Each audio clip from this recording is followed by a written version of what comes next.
Assalamualaikum. Welcome to the English grammar course launched by Sight to Vision Welfare, lecture number 6. इस lecture में हम verb के बारे में जानेंगे. A verb is a word that expresses an action, an occurrence or a state of being.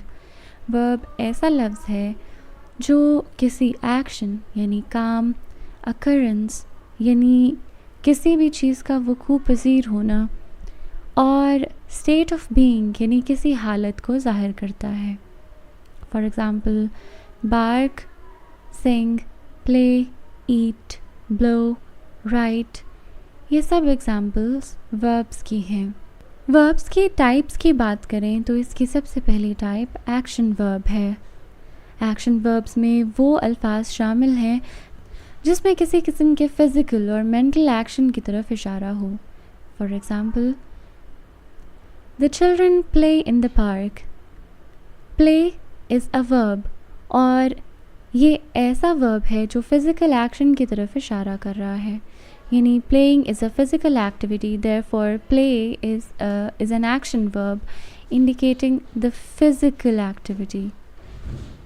इस तरह से He thinks about the problem carefully.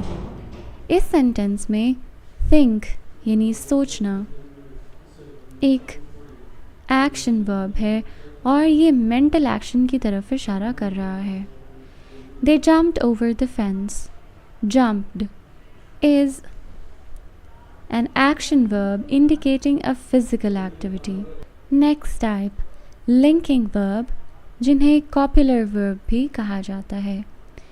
ये ऐसे अल्फाज हैं जो एक सब्जेक्ट को उस नाउन या एडजेक्टिव के साथ मिलाते हैं, लिंक करने का काम करते हैं जो सब्जेक्ट को डिस्क्राइब कर रहा हो. इनके कुछ examples appear, seem, look, taste, smell, sound, etcetera etcetera. She is a talented artist.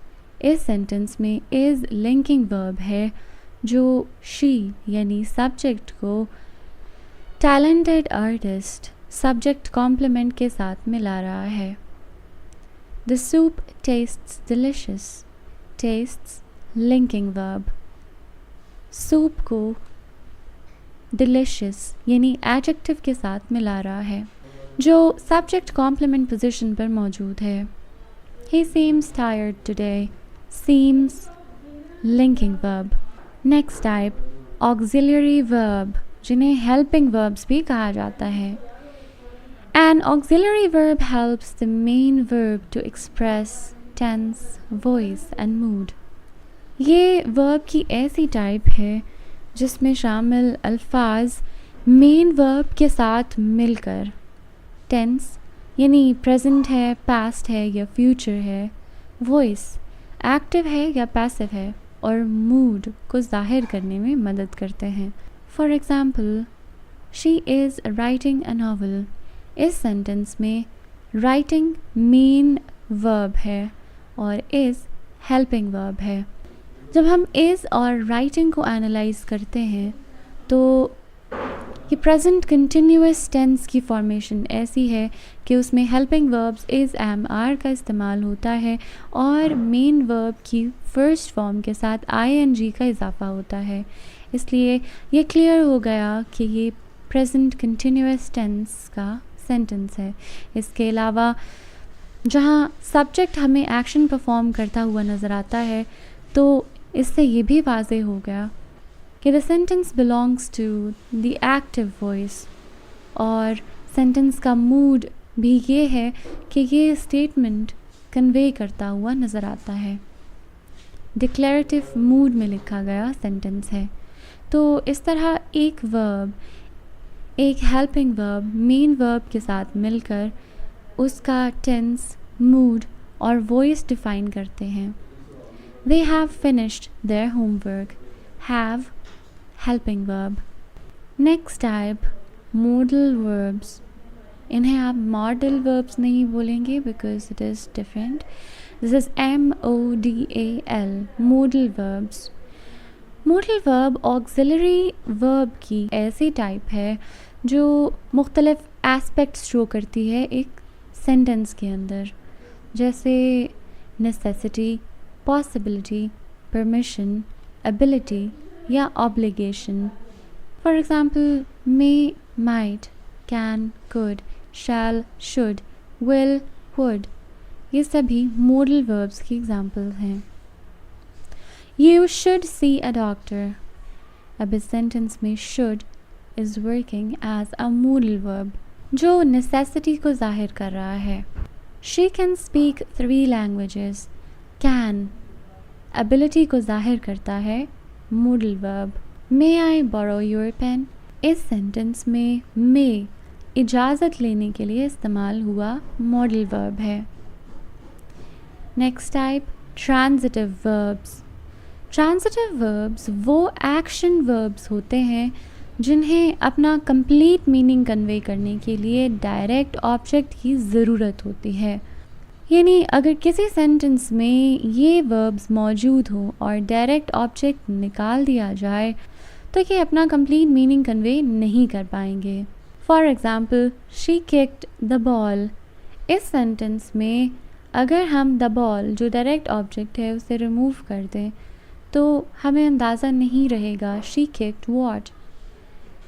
इसलिए इस सेंटेंस में हमारा इस्तेमाल हुआ वर्ब ट्रांजिटिव वर्ब कहलाएगा, क्योंकि इस सेंटेंस में हमें पूरा मतलब ज़ाहिर करने के लिए डायरेक्ट ऑब्जेक्ट की ज़रूरत है।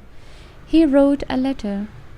इस सेंटेंस में रोट एक्शन वर्ब भी है और ट्रांजिटिव वर्ब भी। The chef prepared a delicious meal.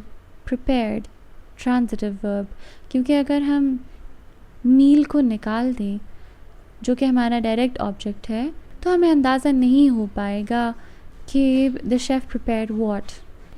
Next type intransitive verb. ये ट्रांजिटिव और इनट्रांजिटिव वर्ब्स एक क्लासिफिकेशन है, यानी कोई भी एक्शन वर्ब या तो ट्रांजिटिव हो सकता है या इनट्रांजिटिव। ट्रांजिटिव वर्ब्स के बरक्स इनट्रांजिटिव वर्ब्स ऐसे एक्शन वर्ब्स को कहा जाता है जिनको अपना मीनिंग कन्वे करने के लिए डायरेक्ट ऑब्जेक्ट की ज़रूरत नहीं होती, यानी ये सेंटेंसेस में डायरेक्ट ऑब्जेक्ट के बग़ैर भी इस्तेमाल हो जाते हैं। For example the baby smiled. इस सेंटेंस में द बेबी सब्जेक्ट और स्माइल्ड एक इनट्रांजिटिव वर्ब है। डायरेक्ट ऑब्जेक्ट इस सेंटेंस में मौजूद नहीं है और इस सेंटेंस का कंप्लीट मीनिंग समझने के लिए हमें डायरेक्ट ऑब्जेक्ट की ज़रूरत है भी नहीं। The birds fly. Fly action verb intransitive verb. He arrived late. He subject arrived action verb intransitive verb। Next type regular verbs. Regular verbs में वो सब एक्शन वर्ब्स शामिल हैं जिनका सेकंड और थर्ड फॉर्म बनाने के लिए ईडी या डी का इजाफा किया जा सकता है। For example she walked to the park. Walk is a word जिसके आगे आप ईडी लगा दें तो you can form its second and third form. इसी तरह they played just yesterday. Play के आगे भी ईडी का इजाफा इसकी सेकेंड और थर्ड फॉर्म बना देगा। इसके अलावा टॉक के आगे ईडी का इजाफा इसकी सेकेंड और थर्ड फॉर्म्स बना देगा। तो वो सभी वर्ड्स जिनकी सेकेंड और थर्ड फॉर्म ईडी या डी के इजाफे से बनाई जा सकती है रेगुलर वर्ब्स कहलाते हैं। यानी वो सभी वर्ब्स जिनकी सेकेंड और थर्ड फॉर्म्स बनाने में हम एक ख़ास तरह का पैटर्न इस्तेमाल कर सकते हैं वो सभी रेगुलर फॉर्म्स ऑफ वर्ब्स कहलाती हैं। इसके बिलमुकाबिल इर्रेगुलर फॉर्म्स ऑफ वर्ब्स हैं जिनमें वो सभी एक्शन वर्ब्स शामिल हैं जिनकी पास्ट फॉर्म्स या पास्ट पार्टिसिपल्स को हम किसी ख़ास पैटर्न को फॉलो करते हुए नहीं बना सकते। फॉर एग्ज़ाम्पल ईट। ईट की सेकेंड फॉर्म बनाने के लिए हम किसी ख़ास पैटर्न को फॉलो करने की बजाय वर्ड एट यूज़ करते हैं। And the third form is eaten, यानी कुछ ख़ास पैटर्निंग फॉलो करने की बजाय डिफरेंट वर्ड्स का इस्तेमाल हो रहा है। गो इसके सेकंड फॉर्म भी वेंट और थर्ड फॉर्म गॉन है, जो कि किसी ख़ास पैटर्निंग को फॉलो करते हुए नहीं बनाई गई। See second form saw, third form seen, किसी ख़ास पैटर्निंग को फॉलो नहीं कर रही, लिहाजा इरेगुलर फॉर्म ऑफ वर्ब में आएगी। अब बात कर लेते हैं वर्ब की सेंटेंस के अंदर पोजीशन के बारे में। तो वर्ब सेंटेंस में क्योंकि किसी काम, किसी अकरेंस या किसी स्टेट ऑफ बीइंग को डिस्क्राइब कर रहा होता है, तो आम तौर पर सब्जेक्ट के बाद आता है, जबकि इंटरोगेटिव और नेगेटिव प्लस इंटरोगेटिव सेंटेंसेस में ये सब्जेक्ट से पहले आता है। That's all about today's lecture. Allah Hafiz.